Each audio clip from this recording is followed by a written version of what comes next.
Well, hello, my beautiful Virgos. How are you, my gorgeous ones? Thank you so much for having patience with me. I've been really busy and trying to get everything done. And the videos, every day I keep thinking I'm going to do them. I am not able to do them. So it's been a good busy. I've gotten to meet a lot of people.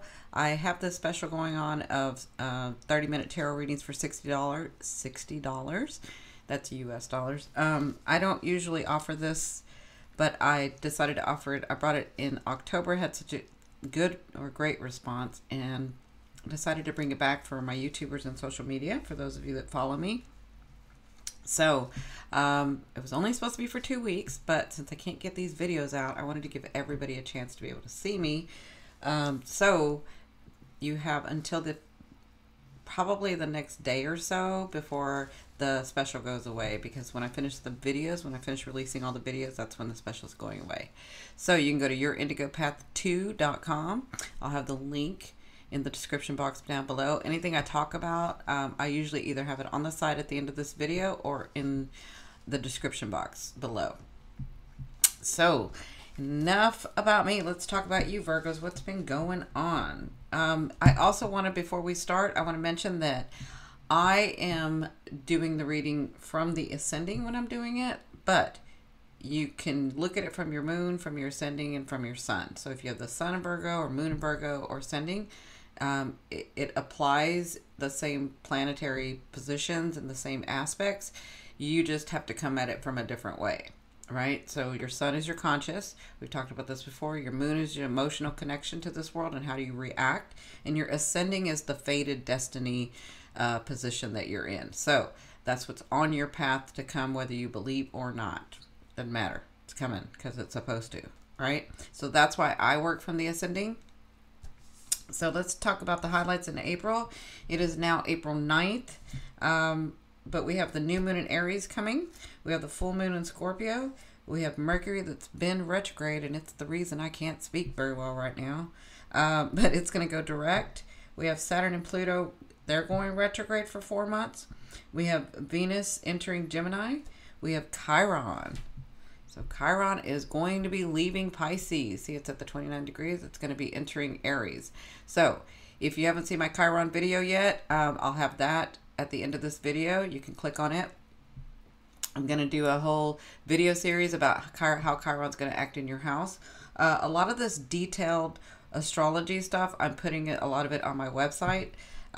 So you could go check there to see if it's there. We have our my apparel for my brand that's coming out. Finally, my shirts are coming out, my caps, phone cases, pillows, throw pillows. It's really cool stuff. So that should be launching after retrograde, right after retrograde. So either the 15th or the 16th, it's going to be launching. So, and then the last is that we end with Neptune and the sun, which brings some clarity to some sort of bigger phase or next phase that you're going to. So Virgo, where is this going to be happening for you? And how will you be affected? So if we look here, this is you right here. So 1, 2, 3. So your third house is activated with Jupiter. Your fifth house is activated. Your seventh house is activated, and your eighth house is activated. And during the month, your ninth house is going to be activated, and 10th house is going to be activated. Okay, so you still have this one activated as well. This is a long-term one. I haven't talked much about the North Node because we can go on and on about the North and South Node. So I haven't talked about that yet. Again, all of that stuff is going to be on my website. I'm building all that material up and doing vlogs and teaching there. So this is you, Virgo. Your third house, this is the way you communicate. This is the way you communicate to the world. If you're in the media, entertainment, writer, if you're any of that, this has been really trying for you. This has been having you go really deep. You may have been inspired to do some things. You may have been inspired to write or inspired to do any of that, if that's your career and that's your goal and that's your purpose. But also you may have been having to work about how you're communicating and the way you're going to communicate and what you're willing to accept and not accept, right? So this is the third house that's been working on you. It's retrograde now. So Jupiter is retrograde. So you're really, really like learning what it is that your boundaries are with the communication. Either you're speaking too much or you never speak at all, and you're sort of learning about that. Now, in your 1, 2, 3, 4, fifth house. So the fifth house is the house of love affairs and creativity and things coming from your heart. So that may have been prominent in this last month, maybe 2 months, and it's going to be prominent probably till the end of and into May. Well, more than that, because you have Saturn, you have Mars, and you have Pluto. Saturn, Mars, and Pluto. Pluto wants to transform you. Saturn wants to restructure. Saturn wants to bring your hopes and dreams to reality. You can think of Saturn as that planet that's sort of far away. That's your hopes and dreams and the things that you want to make reality. And you have to kind of stretch, and you got to keep your eye on the prize, and you have to work towards it to be able to make it reality. That's Saturn. Saturn blesses you with the reality of your hopes and dreams, but you have to show Saturn you're responsible. You have to show Saturn you're going to work at it. You have to show Saturn. And Capricorn. So it's in the house of Capricorn. So this has to do with your love affairs, the way that you speak from your heart. Because in this lifetime, Virgo, you've done a lot for others, and so much so that you forget about yourself. And so this is sort of your growth and understanding, right? Pluto wants to transform you. Mars gives you the energy. Mars is like so this month, Mars is going to be speaking to Pluto. It's going to be speaking to Saturn. It's going to go back and forth. And then Pluto and Saturn are coming together and going to be speaking in a huge conversation. This is when physical realities come to pass. Okay, and this has to do with if you're ready for a partner, if you're ready to take that project to the next level, if you're ready to take something from your heart that you've been really wanting to do and create it, this is that for you. Okay, now that's in your fifth house. In your seventh house, you have Pisces and Neptune, and you've had Chiron in there. So seventh house is about relationships with everything, relationships with yourself, relationships with loved ones, your relationships, romantic relationships with money, relationships with career, like we have relationships with everything. And so Pisces has been in here, and the seventh house is about understanding your boundaries. So you don't know how you want to be treated, or you don't know how you don't want to be treated, or you don't know the depths of where you can go with someone unless that something comes in front of you and shows you. It's a mirroring effect in the seventh house. Okay, so this is kind of what you've been working on. Chiron is that wounded. It's got old wounds that you just can't seem to heal, and that's what you've been doing in this house, is trying to understand why people do the things that they do. Why do I do the things that I do? What is it that we can get through? What am I willing to compromise? What am I not willing to compromise? And why won't this old wound go away? Why is it that every time I do this and I attract this person and this da-da-da, and it just kind of goes on like that? Again, you'll have to watch my Chiron video to be able to understand it a little more in depth.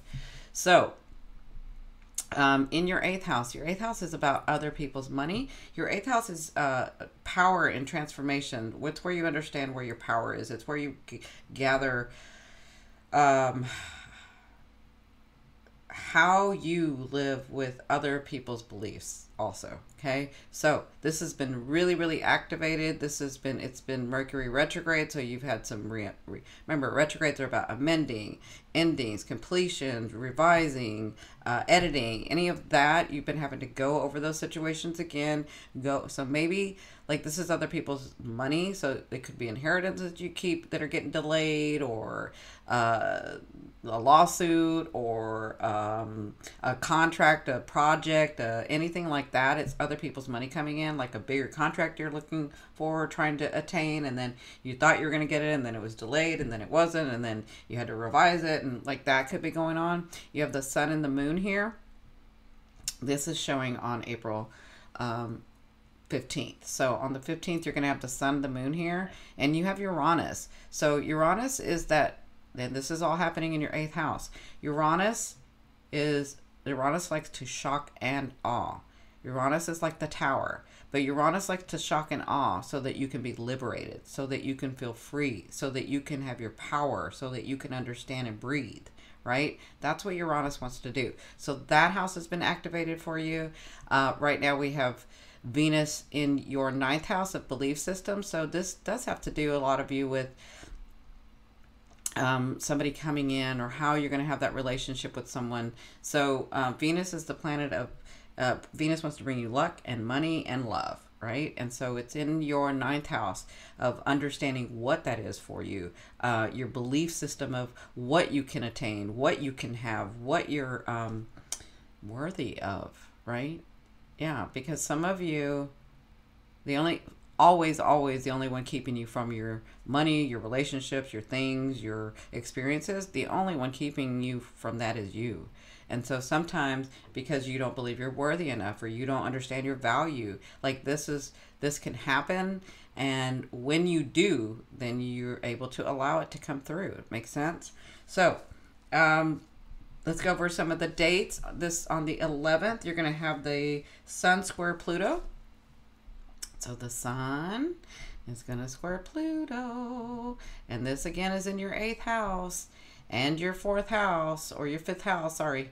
1, 2, 3, 4, 5. Yeah. So your 5th house. So your 8th house and your 5th house, but it's going to square the Sun. Pluto squaring the Sun. So there's some transformation going on in this house of other people's money, of transformation, letting go of the old, bringing in the new, of going deeper and understanding. Yeah, that's what this is about for you. So it looks like on that day, something could happen where there's a lot of pressure or stress, like on the 15th, or I'm sorry, on the 11th, where there's a lot of pressure and stress, where you finally come to an understanding. It's almost like when you put a lot of pressure and stress onto a coal and it becomes a diamond. That's kind of what you're being forced to do. So, and it's by your own doing, from your higher self. It's on your path. So there's something that's going to be coming about with this Sun, and it's next to Uranus. So Uranus wants to, Uranus will shock you, it'll awe you, but it'll move you into that next phase, that next direction where you breathe, where you're like, oh, finally I feel better. This was something I needed to do, but I didn't do it. And I knew that it was going to come to pass, and finally it's come to pass. And even though, it went haywire, I was able to get through this, understand it. And now I don't feel so much pressure. Right. So that could be coming on, with the square. It's like you're wanting to do one thing, another part of you is wanting to do another, the situation's coming in, and you're like, really being pressured. So on the 15th, Mercury is going direct. So this again is in your 8th house. So if you've had delays, if you had to amend, if you had to redo, if you had to revise, if you had completions, whatever you had in this 8th house, now it's going direct. So those things will come through for you. If you've had delays, if you did edit, if you did amend, if you did complete, then you'll have the next phase, or that thing actually coming in, okay, from the 15th on.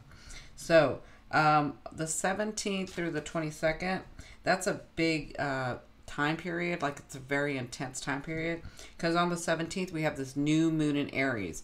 Now listen, your 8th house is activated. So when this new moon in Aries in your 8th house, you need to be focusing on what you want, not what you don't have. And I'll put the new moon, I'll attach the new moon steps to take to manifest what you want. I'll have that in the box, the link in the description box below. So you have this new moon in Aries. Aries is all about new starts. And so there's going to be new starts in this 8th house. Then you have the Sun and the Moon conjunct Uranus. Now, we talked about this. The Sun and the Moon are conjunct Uranus, which means they're speaking to Uranus. And Uranus is watching what you're doing in this house, and Uranus is going to shock and awe so that you can not feel so pressured, so that you can move to the next phase. So if situations need to come in, that's what's going to happen, to shock and awe. It doesn't have to be a bad thing. But for some of you, you've neglected it. You choose not to do it. You're going away from it. You're like, I don't want to handle that right now. I don't want to think about it. And so if you do that, Uranus can shock and awe you. But if you're handling your business, then if you're editing and revising and completing and doing over and really paying attention to it, like really focusing on it, when Uranus shocks and awe you in that way, it will be like, oh wow, I didn't realize that it was going to be like that, and I got way more than I thought I was, and this is way better situation than it was before. Like that can be a shock and awe too. Then we also have Saturn going retrograde. So Saturn is going to go retrograde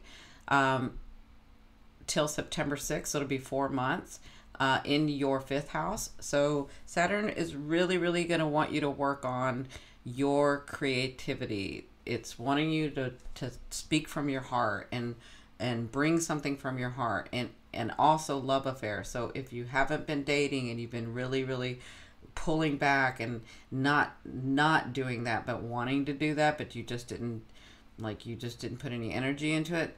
If you're wanting someone, Saturn's going to make you work, restructure, organize, right? And so, but Saturn brings you beautiful blessings when you do that. So Saturn is going to go retrograde in the house of Capricorn. It works really well in Capricorn. That's its ruler. So then we have Chiron entering Aries. And again, this is about the old wounds. This is about, it's going to act very differently than it did in Pisces. Now it's going to be in your 8th house. So if there are these old wounds of why can't I get out of debt, or why can't I, like, why am I always in debt, or why am I always in this mess, or why am I, like, that is Chiron. And so you got to be ready for that. Yeah, and Chiron's going to be in there for 7.5 years. So then at the end, I'm sorry, Uranus and Saturn go, sorry, Uranus and the Sun on the 19th go exact. So something, if it hasn't happened in the 17th, 18th, then 19th, when the Sun goes exact on Uranus, I'm telling you there's going to be some shock and awe. Shock and awe, shock and awe, shock and awe. Then the Sun enters Taurus. Now, the Sun is going to enter Taurus in your 9th house. So I feel like when this shock and awe happens, and then the Sun goes into Taurus, this is your belief system. You're going to have a really different understanding about your life and what's happened and where you are and where you're going. That's what I'm feeling for you guys. Then Pluto goes retrograde on the 22nd. So, and Pluto is going to go retrograde till September 22nd. So Pluto and Saturn are both going to be retrograde. Mars is in there speaking to both of them. And then they're going to be conjunct. So, right at the end, on the 24th, Venus is going to go into Gemini right here, which is in your 10th house. So this will be the time when Venus enters your 10th house.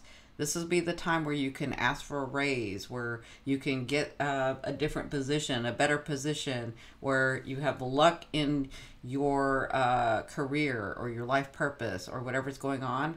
When Venus enters Gemini, that's when you want to do that, okay? And that's going to happen on the 24th. On the 26th, that's when Mars and Pluto are going to be speaking. And this is huge for Capricorns, but this has everything to do with all of us. So there is going to be something coming about in your 5th house. So you could meet someone here. If you're ready and willing and you've been working on your boundaries and what it is that you came here to do and how you're going to allow people to treat you and what you really want in love, you could meet someone here, because Mars is in here, and I can see where some of you can do that when Pluto and Saturn are talking to each other. Okay. Now on the 29th, this is an intense day. It's going to be intense 2 days, 29th and 30th. So on the 29th, we're going to have the Sun, and it's going to trine Saturn. So all this work that you've been doing, all these delays, all this stuff that isn't happening, all this frustration you've been going through in the first half of the month, and then even in last month, like all of this stuff, when you get that trine with Saturn, the Sun is shining brightly on Saturn, and Saturn is going to be giving gifts to the Sun. So each of these houses are going to have something come through, right? It's an opportunity, but you have to take the action. You have to say, yes, you want it. You have to allow it, right? Then you have this full moon in Scorpio. You will have this full moon in your 3rd house of communication. So this full moon is also going to be, so full moon's about letting go. So there may be some conversations where you're letting go of people, letting go of contracts, letting go of situations, letting go of money, letting go, so that you can move forward.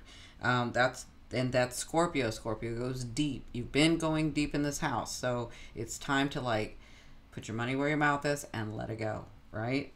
Then you're gonna have the full moon on that day, also sextiling Saturn. So again, there is going to be an opportunity for whatever you've worked on. Saturn is going to bless you if you've been doing the work, right? And then you're going to have Jupiter conjunct the moon. So the moon and Jupiter are going to be speaking closely together. And Jupiter's the guru. Jupiter's the teacher. Jupiter wants to expand this house, expand the way that you are able to voice who you are and what you want and keep your boundaries. Like that, if you've been doing that, Jupiter, when it conjuncts this full moon and you connect to it, something beautiful can come through this. I can see this for speaking engagements for some of you.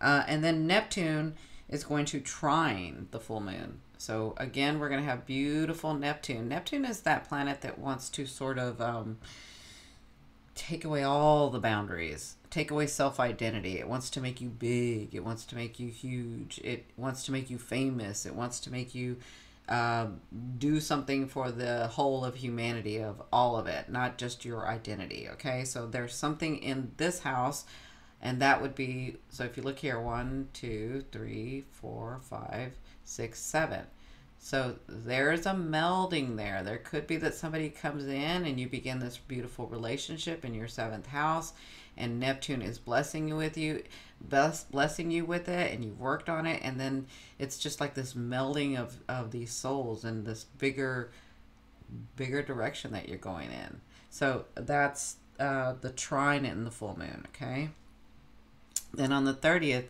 Neptune is going to sextile the sun, so it's going to bring light to that. It's going to bring opportunity to that, right? So remember, sextiles and trines to me mean opportunity, opportunity, opportunity. The reason I like sextiles more than trines is because sextiles, it kind of gives you more of a force and a wherewithal to take the action with those opportunities, where trine is sort of lethargic and you're like, yeah, I don't know. Like it maybe, because some people are like this, if it comes too easy, then you feel like it's not valid, right? And so that's a trine compared to a sextile. But you're going to have these opportunities to come through. All right, my gorgeous ones. So that pretty much sums up the end of the month or through the month. So what I've done, if you haven't seen me on IG or the dailies or Facebook or any of that, well, I don't know what you're doing, but you need to come watch, because I'm out there every day. So I've been doing these dailies, and I mentioned that for you tarot, for you that love tarot, I wanted to show you that I do love tarot. I just don't think it's the end all be all. This is one of many, many, many tools. So I decided to buy the, I've been waiting for this deck for a while. I love this deck. This is the same illustrator that I always use. These are the same artists that I use. And so I bought this deck, the Grand Lux, and I thought I would use it for a while and get to know it and have you guys get to know it. And I bought the cloth for it too. I think it's beautiful. So I've done a different spread. This is your first position. This is what's going on in April. This is how you are. This is your challenge. This is Spirit's advice. This one is your fated or destiny stuff. This is the stuff that's going to come in. And this is your outcome. This is where you're going. That's the theme of what's going on. So what I'm going to do, you may hear the microphone move. I'm going to come over to the other side where I can see it better because I'm getting to know these cards. So give me just a second, because I really want to see and examine and read them.